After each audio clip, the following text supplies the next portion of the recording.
ভারতের নিম্নবর্গের ইতিহাসের জনক রণজিৎ গুহ। ভারতীয়রা আলুর ব্যবহার শিখেছিল যাদের কাছ থেকে? পর্তুগিজ। নীলদর্পণ নাটকের ইংরেজি অনুবাদের প্রকাশক ছিলেন রেভারেন্ড জেমস লং। হুতুম পেঁচা কার ছদ্মনাম? কালী প্রসন্ন সিংহ। বামাবোধিনী পত্রিকার সম্পাদক ছিলেন উমেশ চন্দ্র দত্ত। ভারতের প্রথম অরণ্য আইন পাস হয়? ভারতের প্রথম অরণ্য আইন পাস হয় 1865 খ্রিস্টাব্দে। 1865 খ্রিস্টাব্দে। ওয়াহাবি শব্দের অর্থ হল নবজাগরণ। ভারতের প্রথম রাজনৈতিক প্রতিষ্ঠান হল বঙ্গভাষা প্রকাশিকা সভা। বঙ্গভাষা প্রকাশিকা সভা। বাংলার মুকুটহীন রাজা বলা হয়? বাংলার মুকুটহীন রাজা বলা হয় সুরেন্দ্রনাথ বন্দ্যোপাধ্যায়কে। সুরেন্দ্রনাথ বন্দ্যোপাধ্যায়কে। বন্দে মাতরম সঙ্গীতে প্রথম সুর দেন যদু ভট্ট। প্রথম সুর দেন যদু ভট্ট। বসু বিজ্ঞান মন্দির প্রতিষ্ঠা করেন? বসু বিজ্ঞান মন্দির প্রতিষ্ঠা করেন জগদীশচন্দ্র বসু। জগদীশচন্দ্র বসু। ভারতের সর্বপ্রথম ছাপাখানা গড়ে তোলে পর্তুগিজরা। পর্তুগিজরা। ভারতের সর্বপ্রথম ছাপাখানা গড়ে তোলে পর্তুগিজরা। সর্বভারতীয় কিষাণ সভার প্রথম সভাপতি ছিলেন স্বামী সহজানন্দ। স্বামী সহজানন্দ। তারপর রম্পা উপজাতি বিদ্রোহের নেতৃত্ব দেন? রম্পা উপজাতি বিদ্রোহের নেতৃত্ব দেন আল্লুরি সীতারাম রাজু। আল্লুরি সীতারাম রাজু। মিরাট ষড়যন্ত্র মামলা 1929 হয়েছিল? মিরাট ষড়যন্ত্র মামলা 1929 হয়েছিল। এটা শ্রমিক নেতাদের বিরুদ্ধে। শ্রমিক নেতাদের বিরুদ্ধে। তারপর বাংলার গভর্নর স্ট্যানলি জ্যাকসনকে হত্যা করার চেষ্টা করেন? বাংলার গভর্নর স্ট্যানলি জ্যাকসনকে হত্যা করার চেষ্টা করেন বীণা দাস। তারপর অনুশীলন সমিতি প্রতিষ্ঠা করেন? অনুশীলন সমিতি প্রতিষ্ঠা করেন সতীশচন্দ্র বসু। দক্ষিণ ভারতের বিদ্যাসাগর বলা হয়? দক্ষিণ ভারতের বিদ্যাসাগর বলা হয় বীরেশলিঙ্গম পান্তুলিকে। বীরেশলিঙ্গম পান্তুলিকে। ভাষাভিত্তিক পৃথক অন্ধ্রপ্রদেশ রাজ্যটি গঠিত হয়েছিল? এটা 1953 খ্রিস্টাব্দে। 1953। ভাষাভিত্তিক পৃথক অন্ধ্রপ্রদেশ রাজ্যটি গঠিত হয়েছিল 1953 খ্রিস্টাব্দে। রাজ্য পুনর্গঠন কমিশন তৈরি করা হয়েছিল? রাজ্য পুনর্গঠন কমিশন তৈরি করেছিল, এটা হবে 1953 খ্রিস্টাব্দে।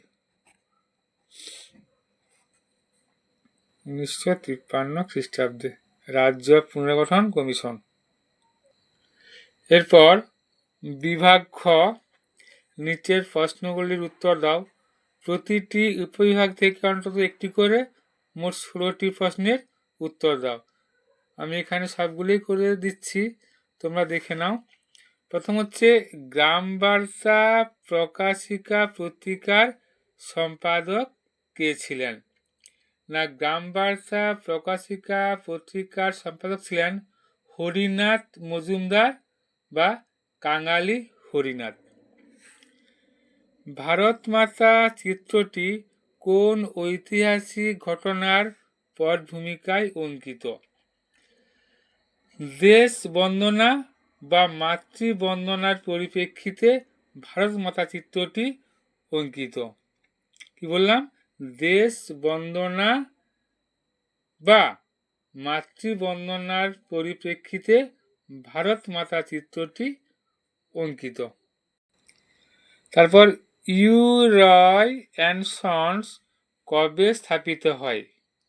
না, ইউরয় অ্যান্ড সন্স 1895 খ্রিস্টাব্দে প্রতিষ্ঠিত হয়। তারপর মতুয়া সম্প্রদায়ের প্রতিষ্ঠাতা কে?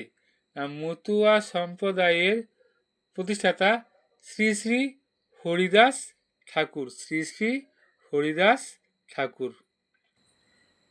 তারপর উপবিভাগ 2.2 ঠিক বা ভুল নির্ণয় করো।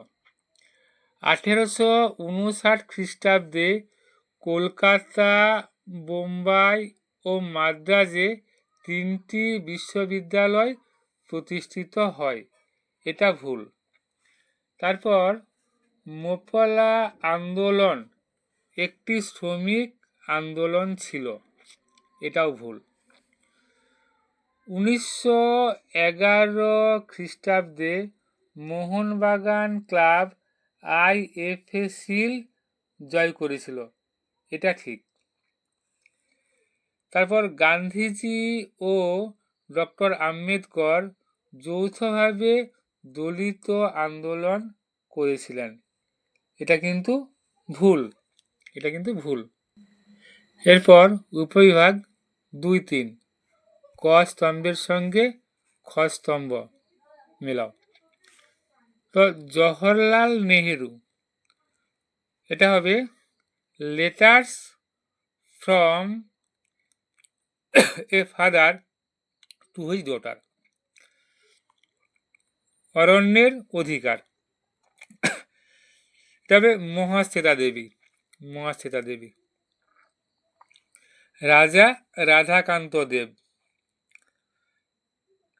রাজা রাধাকান্ত দেব ল্যান্ড হোল্ডার্স সোসাইটি। জ্যোতিরাও ফুলে সত্যশোধক সমাজ। সত্যশোধক সমাজ। এরপর উপবিভাগ 2.4 তো এই মানচিত্রগুলোর ভিডিও আমি তৈরি করে ছেড়েছি, দেখে নেবে, ওখানে সব কিছু দেওয়া আছে, ওই মানচিত্রের মধ্যেই সব কিছু দেওয়া আছে, আমার ভিডিও দেখে নেবে ভালো করে। তো এই সব মানচিত্রই সেখানে ভালো করে একদম পয়েন্ট করে অঙ্কন করে দিয়েছি। এরপর উপবিভাগ 2.5 নিম্নলিখিত বিবৃতিগুলির সঙ্গে সঠিক ব্যাখ্যাটি নির্বাচন করো। ঔপনিবেশিক সরকার উপজাতিদের জন্য দক্ষিণ পশ্চিম সীমান্ত এজেন্সি নামে একটি পৃথক অঞ্চল গঠন করেছিলেন। এটির ব্যাখ্যা হবে এখানে ব্যাখ্যা 3। এটি গঠিত হয়েছিল মুন্ডা বিদ্রোহের পর। এরপর বিবৃতি 2, রবীন্দ্রনাথ ঠাকুর গোরা উপন্যাস লিখেছিলেন। রবীন্দ্রনাথ ঠাকুর গোরা উপন্যাস লিখেছিলেন। এটার ব্যাখ্যা হবে 3, সংকীর্ণ জাতীয়তাবাদকে সমালোচনা করার জন্য। সংকীর্ণ জাতীয়তাবাদকে সমালোচনা করার জন্য। তারপর বিবৃতি 3, 1906 খ্রিস্টাব্দে জাতীয় শিক্ষা পরিষদ গঠিত হয়। জাতীয় শিক্ষা পরিষদ গঠিত হয়, এটার ব্যাখ্যা আসবে এখানে। 2, কারিগরি শিক্ষার উন্নতির জন্য, কারিগরি শিক্ষার উন্নতির জন্য। তারপর বিবৃতি 4, ভারত সরকার 1929 খ্রিস্টাব্দে মিরাট ষড়যন্ত্র মামলা শুরু করেন। মিরাট ষড়যন্ত্র মামলা, ভারত সরকার 1929 খ্রিস্টাব্দে মিরাট ষড়যন্ত্র মামলা শুরু করেন। এটির ব্যাখ্যা আসবে 3, এর উদ্দেশ্য ছিল দেশব্যাপী সাম্যবাদী কার্যকলাপ দমন করা, দেশব্যাপী সাম্যবাদী কার্যকলাপ। এরপর বিভাগ গ, 2টি অথবা 3টি বাক্যে নিম্নলিখিত প্রশ্নগুলির উত্তর দাও। নতুন সামাজিক ইতিহাস কি? নতুন সামাজিক ইতিহাস কি? নতুন সামাজিক ইতিহাস কি? না 1960 ও 1970-এর দশকে ইউরোপ ও আমেরিকায় ইতিহাস চর্চার ক্ষেত্রে প্রচলিত রাজনৈতিক, সামরিক ও সাংবিধানিক ও অর্থনৈতিক ইতিহাসের পরিবর্তে সমাজের অবহেলিত দিকগুলি সহ সমগ্র সমাজের ইতিহাস রচনার উপর গুরুত্ব দেওয়া হয়। এটি নতুন সামাজিক ইতিহাস নামে পরিচিত। এই ইতিহাসের বিভিন্ন দিকগুলি হল সমাজের বিভিন্ন শ্রেণী ও তাদের দৈনন্দিন জীবনযাপন, জাতি, বর্ণ ও জাতিবিদ্বেষ, হিংসা ও সম্প্রীতি। এই ইতিহাস চর্চার যুক্ত গবেষকরা হলেন ইউজিন জেনোডিস, হারবার্ট গুটম্যান, রঞ্জিত গুহ, জ্ঞানেন্দ্র পাণ্ডে, শাহিদ আমিন, সুমিত সরকার, গৌতম ভদ্র আর দীপেশ চক্রবর্তী। ভালো করে একবার শুনে নাও।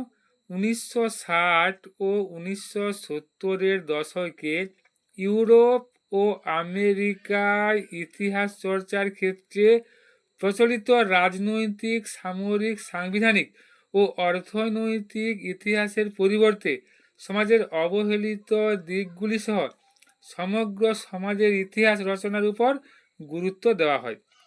এটি নতুন সামাজিক ইতিহাস নামে পরিচিত।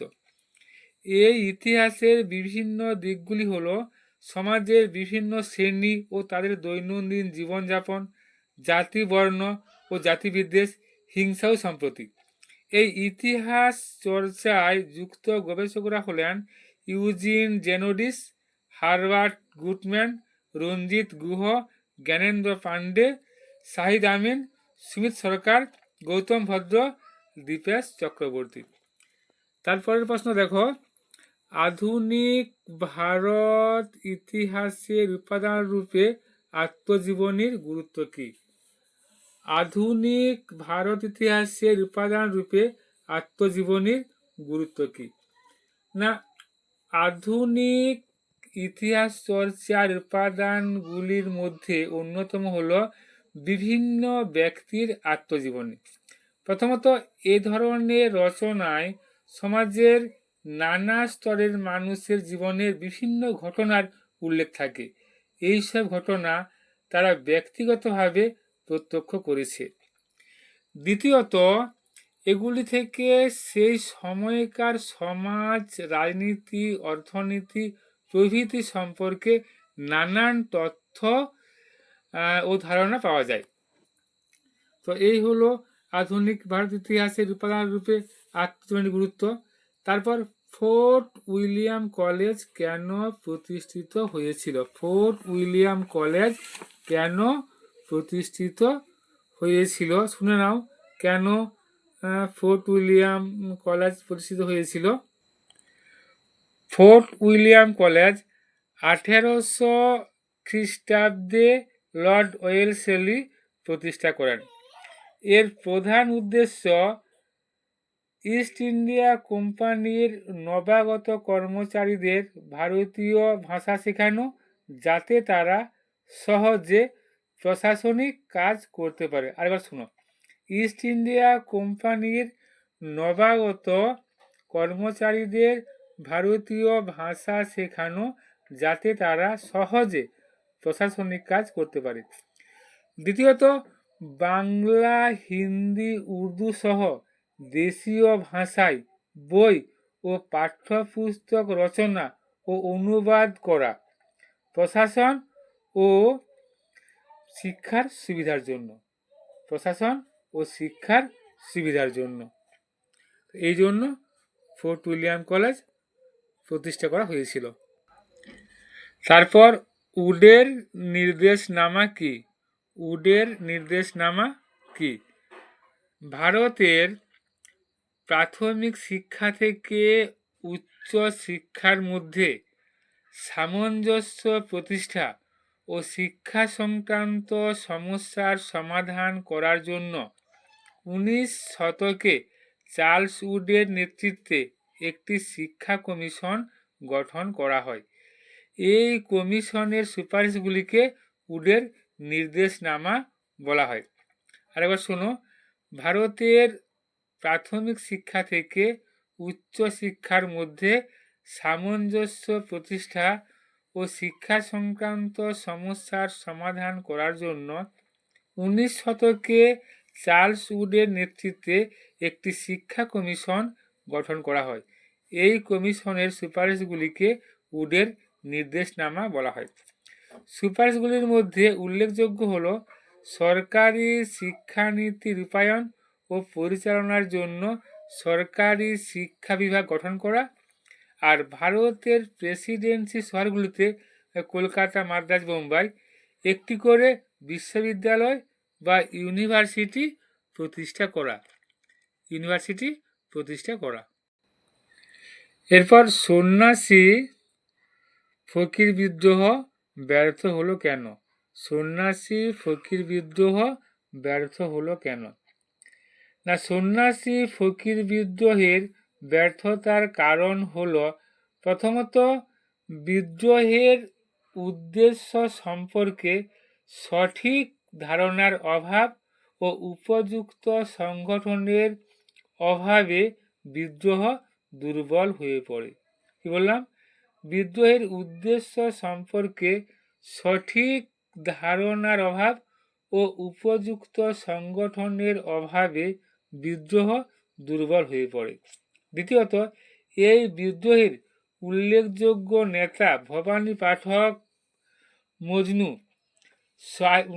এই বিদ্রোহের উল্লেখযোগ্য নেতা হচ্ছে ভবানী পাঠক মজনু শাহের পর যোগ্য নেতৃত্বের অভাব দেখা দেয়।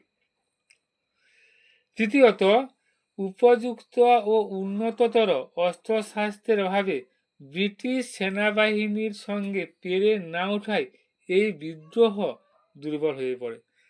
প্রথমত শোনা এবার, বিদ্রোহের উদ্দেশ্য সম্পর্কে সঠিক ধারণার অভাব ও উপযুক্ত সংগঠনের অভাবে বিদ্রোহ দুর্বল হয়ে পড়ে। দ্বিতীয়ত, এই বিদ্রোহের উল্লেখযোগ্য নেতা ভবানী পাঠক মজনু শাহের পর যোগ্য নেতৃত্বের অভাব দেখা দেয়। তৃতীয়ত, উপযুক্ত ও উন্নততর অস্ত্রশস্ত্রের অভাবে ব্রিটিশ সেনাবাহিনীর সঙ্গে পেরে না ওঠায় এই বিদ্রোহ আস্তে আস্তে দুর্বল হয়ে পড়ে। এরপর খুঁতকাঠি প্রথা কি? খুঁতকাঠি প্রথা কি বা খুঁতকাঠি প্রথা কি? না, খুঁতকাঠি কথার অর্থ হলো জমির যৌথ মালিকানা। জমির যৌথ মালিকানা। এই প্রথা অনুযায়ী মুন্ডারা দীর্ঘদিন ধরে গোষ্ঠীবদ্ধভাবে জমির যৌথ মালিকানা ভোগ করত। কিন্তু ভারতে ব্রিটিশ শাসনের আবির্ভাব হওয়ার সঙ্গে সঙ্গে আদিবাসীদের পুরানো ভূমি ব্যবস্থার অবসান ঘটে। তার পরিবর্তে সেখানে জমি জরিপ ও ব্যক্তিগত মালিকানার আবির্ভাব ঘটে। এটা হচ্ছে খুঁতকাঠি প্রথা। তো আজ এ পর্যন্তই থাক, অনেক বড় হয়ে যাচ্ছে। বাকি অংশটা আমি পরের ভিডিওতে পুরোটাই ভালো করে বুঝিয়ে দেব এবং উত্তরগুলো পরিষ্কার করে তোমাদেরকে বুঝিয়ে দেব।